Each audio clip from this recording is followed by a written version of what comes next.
the Director of Senior Programs here at the Sportsplex, and this is my friend Michael Stiggers, who works at Chattahoochee Hospice. Hello, everybody. I'm the chaplain. As you should be. Yes, I'm the chaplain with Chattahoochee Hospice. Michael and I have done this a really long time, and a former colleague of ours really felt like coping with the holidays was an important event. And she passed away this year, and we just want to honor her legacy as well as support all of you, because we know us not hosting this event this year has left some of you without a few little tips to get through the holidays. And we hope that what we say will be helpful so that we can all get through this season, if that's not enough stress, and then we have the pandemic to deal with as well. So hoping that we can help. Right. Well, first off, we feel that this year is especially tough for people who are grieving, because the normal ways of having our services and getting together to help people who are grieving has changed greatly. It has, and you know, Valerie, I'm a pastor too. So, and being a pastor and looking out for my congregation and people in the community, I have to be very careful what pastor wants to say that, you know, we were having service and there was an event where the virus spread in our facility. So you want to be careful with that. We have to do the hand washing, which is new. Well, that's not new, but it's more. Yes. And we have to wear our mask, and you have to socially distance, and all of that is kind of new for us, and be separated from each other and then not sing as much, and the services are not as long. Right. What? I can't even imagine this. Which is a plus for a lot of people. But along with that, there's the loss, a lot of loss, such as the loss of income, the loss of opportunities, children, loss of education, or not the same as it was. All of these things, when you say that, kind of complicates. I would say it definitely complicates and piles on, and adds to the stress. And that's what it's called. It's called complicated grief. Right. And especially when you can't even mourn like you used to mourn, such as we have to go straight to the cemetery instead of having these longer drawn out services in our sanctuaries. It's well, and very I noticed, different. not being able to read people's expressions.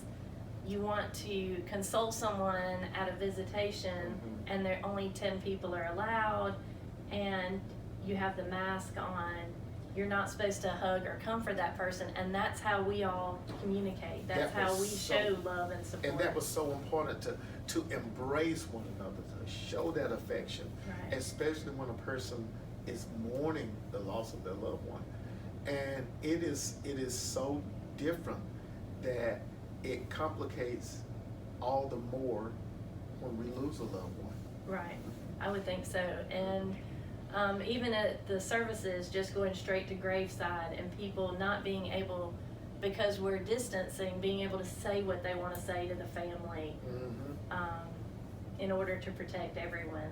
And a large part of our culture was the fellowship meal that follows. Right. And all of those are cut out. I mean, you know, that was the time you got to speak to and to see every person that's there, and now that's cut out. So we're trying to be cautious about the things that we should do in the spread of this virus. Well, I know there are several holidays coming up which are important to families, and they'll probably look a lot different this year, just like everything else has, as more restrictions are being put back in place to keep the virus from spreading. So let's talk about a few things people can do to help get through the holidays together and support each other. And this is where my heart goes out to all of those who have experienced such loss, because it's something that we need to acknowledge, that things are different. If we would do that helps, to just acknowledge that things are different. And then here comes Thanksgiving, and right after that, Christmas and New Year's. And there's just two people. Those who will remember that my loved one was here, Right. and I lost my loved one, so they won't be here. Or they might have lost that loved one during those holidays. And then you Yes. got anniversaries and birthdays. And it is a very, very difficult time. Right. And some people wonder if they'll get through it. I'm sure. Yeah. You know, I think about this memorial service. It's probably one of the first ones I remember you doing for us. And you talk about the 23rd Psalm and walking through the valley of the shadow of death. And you said you just got to keep on walking. It might be slow, but you can't stop and stay there. And that is the key. You got to just keep on going. It's a journey. It's a journey and a process. Grief is hard work. I often tell people that it's the hardest work you'll ever do, because you don't get a break. Right. And you don't have to get a break from remembering your loved one. I can remember something that helped me.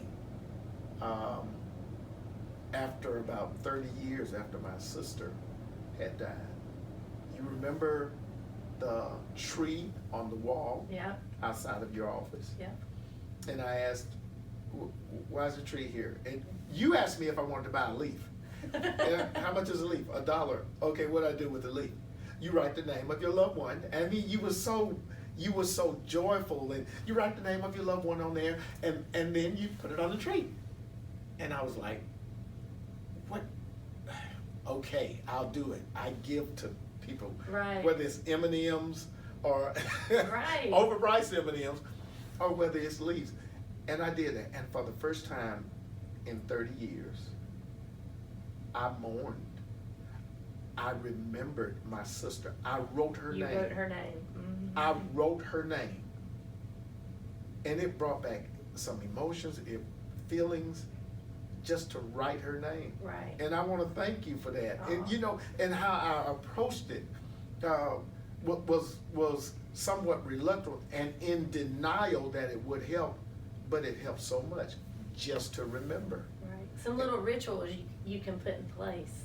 Those things that we do or we can do in order to get through the most difficult moment in life. It is a journey. It is a process. You can't rush through it. But time helps us through When I it. remember Nana, she tells a lot of people grief is unique as your fingerprint. Everyone's a little different with how they experience it, and what helps and what doesn't help, and for people to let people know what it is they need. And right now I think people need contact, and we're not in a world where we can do that easily. So I think helping maybe our seniors to learn Zoom or Skype or FaceTime, That really helps. so that they can see family members during the holidays or hear from them. I think that the best part about Zoom and FaceTime, even though we're kind of zoomed out, is being able to see that person and Yes. them to talk to you. And Yes. you can really do a check-in and see people's visual cues. And that how they're helps. doing. That helps so much. Everybody grieves. Everybody grieves. No two people grieve the same. Right. We're individual with our grief. And so we learn to do other things that help us. We're very creative. And teaching our seniors to do a virtual memorial. And then as pastors, we can promise another memorial after the COVID pandemic is over. And I think definitely make a note of that, because Yes. I think we all get so busy that some of that might be forgotten, but for that person, it's everything they're waiting on. They are waiting Yeah. on it, and we do it twice a year. This year we did it only once, but it was a whole year Right. because we missed it in the spring.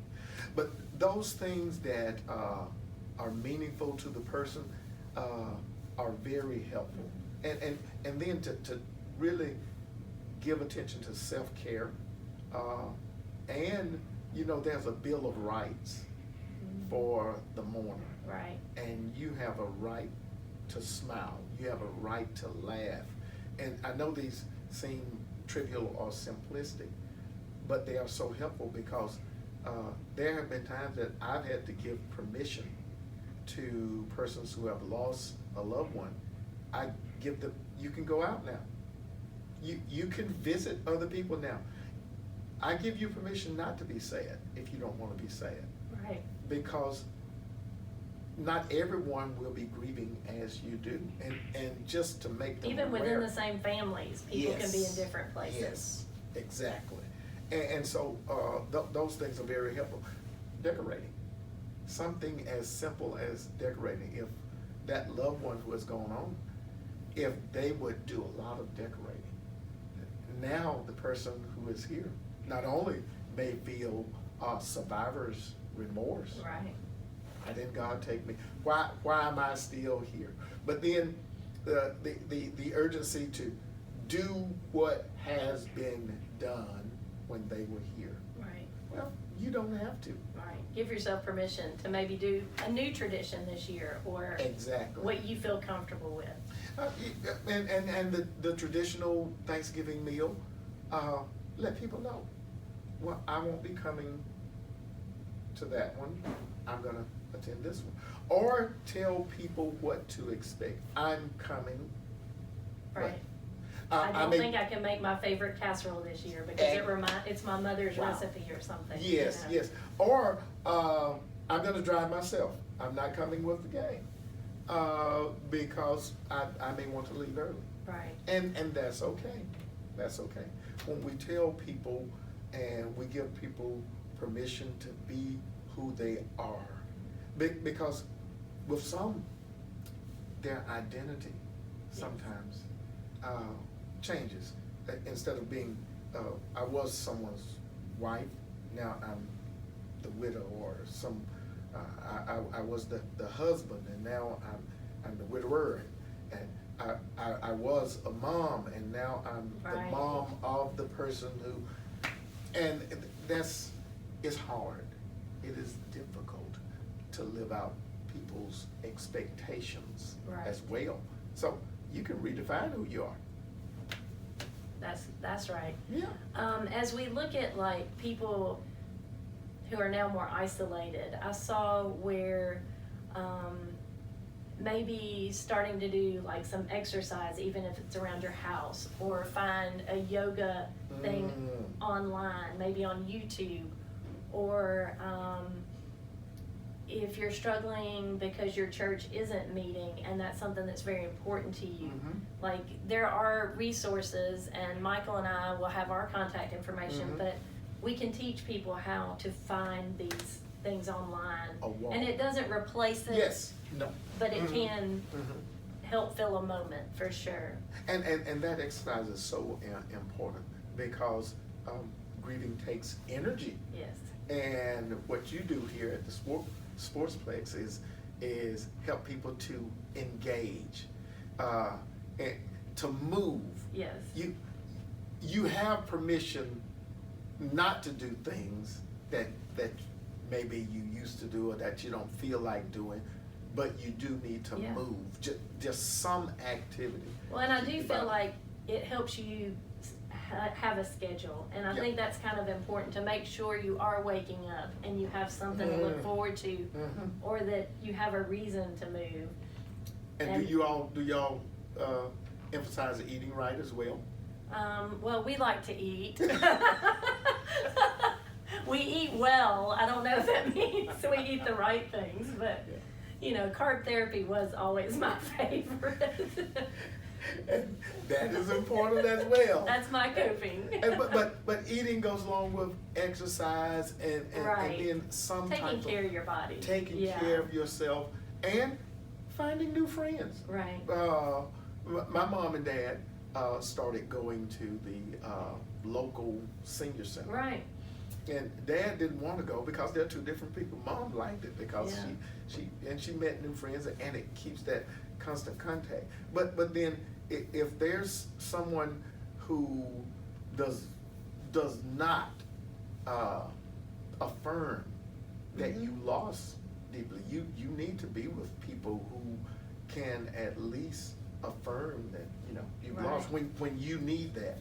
Then you can get some new friends. Right. Yeah. I saw another tip, because we are in a time where we can't always take the casserole and do things like that, but I did see, like, if there are children who are grieving or people who are isolated in your neighborhood and maybe their families aren't able to come in due to travel restrictions, that like on Amazon and different places you could mail a little treat, whether it's a flower or balloons or something, to just kind of let them know, hey, Yeah, you know, I'm cheering you thinking on from the about you. background, and I'm thinking of you. Encouragement maybe- goes a long way. Yes, maybe Yes. doing that, or getting back to writing Christmas cards Mhm. and sending them out to people that you know this is going to be a tough season. I think we need to support our neighbors and We do. kind We of do a little check on them. And you know, we've had several drive-bys. We've done that too. Yeah. They're so important. And you know, different celebrations, Mhm. and just to talk about your loved one Yeah.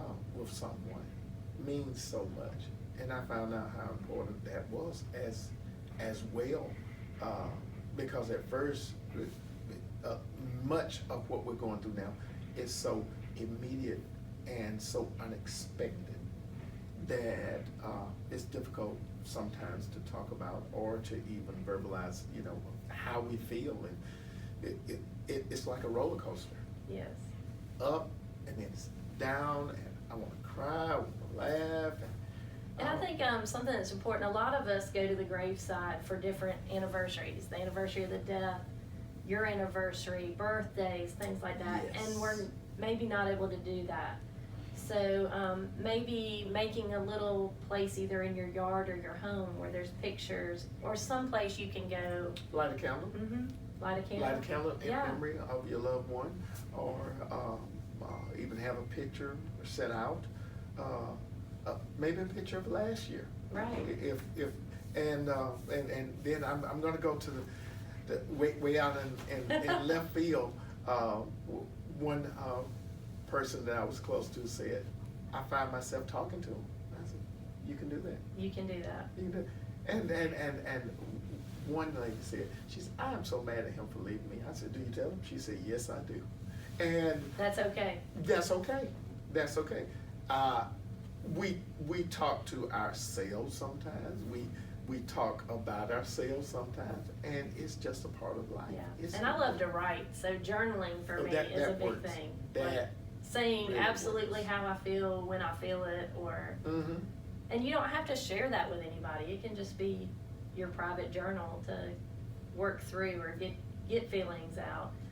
Balloon releases, we've Oh. done many of those, and it's just an act of honoring that person, and It is. to me it's just a helpful thing. Playing their favorite song, or doing their favorite thing it is to do. All of these helps us. Our memory of them will never go away, and that's part of that process of just getting further down the road. And one of the things that one brother was asking me, he said, when do you get over it? I said, do you want to get over it? He thought for a minute. He said, no, I don't. I said, you don't have to get over it. I said, I will never get over the abrupt loss of my sister. I can remember her forever till I see her again. And that's where a my great way faith, to look yeah, at it, yes. and then our faith comes into play, and our Right. belief and our hopes. Yeah, all of those are important. So we do all of those things That's great. to help. Let's see.